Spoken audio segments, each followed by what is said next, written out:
ಎಲ್ಲರಿಗೂ ನಮಸ್ಕಾರ. ಉತ್ತರಾಖಂಡದ ಉತ್ತರ ಕಾಶಿಯಲ್ಲಿ ಯಮುನಾ ನದಿಯ ತೀರದಲ್ಲಿ ನಿಂತಿರ್ತಕ್ಕಂತಹ ನಾನು ಮನುಷ್ಯನ ಅರಿವಿಗೆ ಬಂತು ಅಂತಂದ್ರೆ ಮನುಷ್ಯ ಏನೆಲ್ಲ ಸಾಧನೆ ಮಾಡ್ತಾನ, ಮನುಷ್ಯನ ಅರಿವಿಗೆ ಬಂತು ಅಂತಂದ್ರೆ ಮನುಷ್ಯ ಎಷ್ಟು ದೊಡ್ಡ ಸಾಧಕನಾಗ್ತಾನ ಅನ್ನೋದಕ್ಕೆ ಒಂದು ಕತೆ ಹೇಳಬೇಕು ಅಂತ ವಿಚಾರ ಮಾಡಿ ಇಲ್ಲಿ ಬಂದಿದ್ದೀನಿ. ಸಂತ ತುಕಾರಾಮ್ ಜಗತ್ತು ಕಂಡ ಅತ್ಯಂತ ಶ್ರೇಷ್ಠ ಸಂತರಲ್ಲಿ ಒಬ್ಬರಾಗಿ ಹೋದಂತೆಯೇ ತುಳಸಿದಾಸರು ಸಹಿತ ಜಗತ್ತು ಕಂಡ ಅತ್ಯಂತ ಶ್ರೇಷ್ಠ ಸಂತರಲ್ಲಿ ಒಬ್ಬರಾದರು. ಅವರ ಅರಿವಿಗೆ ಬಂದದ್ದು ಅವರ ಹೆಂಡತಿಯಿಂದ.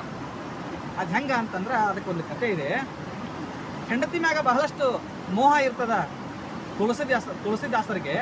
ಅವರು ಹೆಂಡತಿ ತವರ ಮನೆಗೆ ಹೋದಾಗ ಮಧ್ಯರಾತ್ರಿಯಲ್ಲಿ ಹೆಂಡತಿಯನ್ನು ಭೇಟಿ ಆಗಬೇಕು ಅಂತ ವಿಚಾರ ಮಾಡ್ತಾರ. ನೋಡಿದ್ರೆ ಪ್ರವಾಹ ಬಂದಿರ್ತದ, ಹೆಂಗೆ ಹೋಗಬೇಕು ಅನ್ನೋದು ವಿಚಾರ ಮಾಡ್ದೇನೆ ಪ್ರವಾಹ ಬಂದಿರತಕ್ಕಂತಹ ನದಿಯನ್ನು ದಾಟ್ಕೊಂಡು ಹೆಂಡತಿ ಹತ್ರ ಹೋಗ್ತಾರ. ಹೋಗಿ ಮನೆ ಬಾಗಲ ಬಡಿದ್ರೆ ಮಾವು ಬಂದು ಹೊರಗೆ ಬೈತಾನ ಅಂತ ವಿಚಾರ ಮಾಡ್ತಾರ. ಅದಕ್ಕೆ ಮೇಲೆ ಹತ್ತಿ ಹೋಗಬೇಕು ಅಂತೇಳಿ ವಿಚಾರ ಮಾಡಿ ಆ ಕಡೆ ಈ ಕಡೆ ನೋಡಿದಾಗ ಒಂದು ಹಗ್ಗ ಜೋತ್ ಬಿದ್ದಿರ್ತದ. ಅದನ್ನು ನೋಡ್ತಾರ. ಅದನ್ನು ನೋಡಿ ಆ ಹಗ್ಗ ಹಿಡ್ಕೊಂಡು ಹತ್ತಿ ಮೇಲೆ ಹೋಗ್ತಾರ.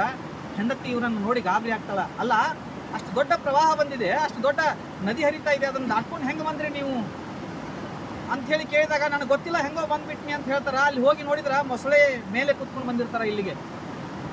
ಅದಿರಲಿ, ಇಲ್ಲಿ ಮೇಲೆ ಹೆಂಗೆ ಬಂದ್ರಿ ನೀವು ಅಂತ ಕೇಳ್ತಾರ. ಅಲ್ಲಿಂದ ಹಗ್ಗ ಜೋತ್ ಬಿದ್ದಿತ್ತು, ಹಗ್ಗ ಹಿಡ್ಕೊಂಡು ಬಂದೆ ಅಂತ ಹೇಳ್ತಾರ ತುಳಸಿದಾಸರು.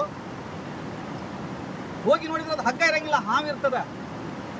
ಆಗ ಹೆಂಡತಿ ಹೇಳ್ತಾಳ, ನನ್ನ ಮೊಹಕ್ಕೆ ಇಷ್ಟು ಒಳಗಾಗೋದ್ರ ಬದಲು, ನನ್ನ ಮೇಲೆ ಇಷ್ಟು ಪ್ರೀತಿ ಇಡುವುದ್ರ ಬದಲು ನೀವು ದೇವ್ರ ಮೇಲೆ ಏನಾದರೂ ಇಟ್ಟಿದ್ರಿ ಅಂತಂದ್ರೆ ನೀವು ದೊಡ್ಡ ಸಂತರಾಗ್ತೀರಿ ಅಂತ.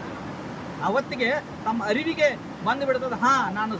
ನನ್ನ ಅರಿವಿಗೆ ಇವತ್ತು ಬಂತು ಅಂತೇಳಿ ನಿರ್ಧಾರ ಮಾಡ್ತಾರ. ಮುಂದೆ ಅವರು ಜಗತ್ತು ಕಂಡ ಅತ್ಯಂತ ಶ್ರೇಷ್ಠ ಸಂತರಲ್ಲಿ ಒಬ್ಬರಾಗ್ತಾರ. ಅರಿವಿಗೆ ಬರಬೇಕು. ಅದು ಯಾರಿಂದಾದರೂ ಇರಬಹುದು, ಹೆಂಡತಿಯಿಂದಾದರೂ ಇರಬಹುದು, ಗೆಳೆಯರಿಂದಾದರೂ ಇರಬಹುದು. ಆದ್ರೆ ಒಂದ್ಸಲ ಅರಿವಿಗೆ ಬಂತು ಅಂತಂದ್ರೆ ತುಳಸಿದಾಸರ ಥರ ನಾವು ಕೂಡ ಮಹಾನ್ ವ್ಯಕ್ತಿಗಳಾಗ್ತೀವಿ ಅನ್ನೋದ್ರಲ್ಲಿ ಎರಡು ಮಾತು. ಜೈ ಹಿಂದ್, ಜೈ ಕರ್ನಾಟಕ.